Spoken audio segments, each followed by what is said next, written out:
few minutes ago, the President, His Excellency Bola Ahmed Tinubu, signed into law the Students' Loans Bill. And that Students' Loans Bill, you all know what it entails, what it connotes, the meaning. This is a promise made during the presidential campaign by the then candidate, His Excellency Bola Ahmed Tinubu, that he will bring back the issue of the student loans issue onto the front burner. And today, that promise he made has been kept. He has just signed that bill into law, which henceforth will allow or enable our indigent students to access the federal government loans to fund their educational pursuit or career. And this is how it's done in other developed climes, other developed societies all over the world. So this is a boom to our youths, to our students nationwide. Of course, there are prescribed qualification parameters, and that is the proof of indigenship of whoever is to be a beneficiary. And other prescribed parameters will be there. Of course, there are committees to be set up, the members of committee drawn from various bodies to superintend over the efficient and proficient disbursement of this facility. So, once again, I'm sure you get the video clips of the president signing the bill just a few minutes ago. So that is being signed into law is already, yes, it has been passed by both houses, the Senate and the House of Representatives. So it's just for it is when the president does not sign that it goes back into the National Assembly. But exactly. But that is procedural. Yeah, the bill takes effect immediately, but the procedures will be worked out. The committees to superintend and all of that are spelled out. It's tertiary. Yes, there is an amount, not in terms of the naira and kobo, but in terms of percentage of revenue of the federation. Yeah, and that is also in the bill. No, I can't tell that.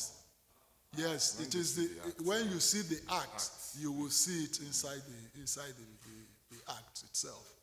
And to say that today what the president has done goes beyond the symbolism. It's a demonstration of intent in terms of how he wants to handle education as he progresses in his presidency. Like somebody asked recently about procedures. Once the bill has been signed, that is the most important thing. A bill tells you what should be done.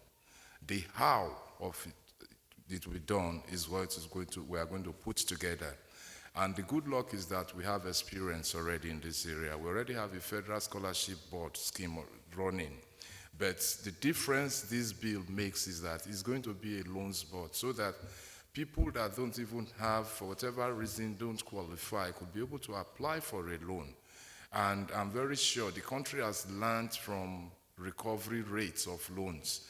And the experience we had will be able to guide how this Students' Loans Board will work. I want to congratulate the president and most importantly, congratulate us Nigerians, because what we have now is that nobody should say money did not allow him to go to school. That opportunity will be there, it will be inclusive, and it will be equitable. I thank you. In terms of amounts, well, first and foremost, like I said, an act tells you what to do. The how will be done in terms of procedure. For now, we don't have amount for loans because we've not been given loans. What we have now is grants, which are scholarships, and we already have amounts for those.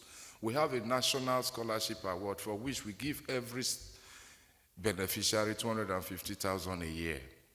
The last administration in the last 2 years approved a scheme called revitalization of teachers. And in that scheme is to provide 100,000 naira for every student studying education in colleges of education and 150,000 to students studying education in universities. Unfortunately, there are no adequate budgetary provisions to pay everybody. So for the past 2 years, we've succeeded in paying final year students. And with this loans board, it's going to be a lot easier. And like you know, a loan can only have a cap, that if you are looking for a loan for first degree, you can't get more than this, because we have to think of repayment in terms of your ability to repay and the number of years it will take you to repay. It's not going to be, so to say, use bankers' language, it will be an interest-free loan. It's not a loan that you say you pay any interest on, no. Thank you. And I think this is where members of the press need to help us. We have a constitution that says education, secondary is on the concurrent list. Primary is completely local government level. But federal government cannot fold its hands and watch the other levels degrade. And that is why we have a UBEC that takes care of the first 9 years of school. We've had issues with UBEC in the sense that what UBEC says is, federal government is bringing X amount, state government bring this amount. A number of state governments were unable to do that until the former president negotiated or discussed with the governors and said, look, you have some refund from Paris Club. Let's put this as your UBEC contribution. Where I'm going is that at the federal level, as much as possible, we are ready to give the financial resources, technical support. But the state governments too should also be ready to match us, even if it's midway.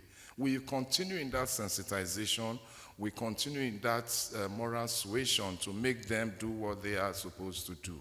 But of course, like you know, in terms of even secondary education, we also have our own unity schools for which we are 100% responsible for, and we are providing that layer of education. So for us to make the state governments and local government do the same is to continue doing sensitization, talking to them, getting their buy-in. In a democracy that we are in, you can't force anything down the throats of states and local governments.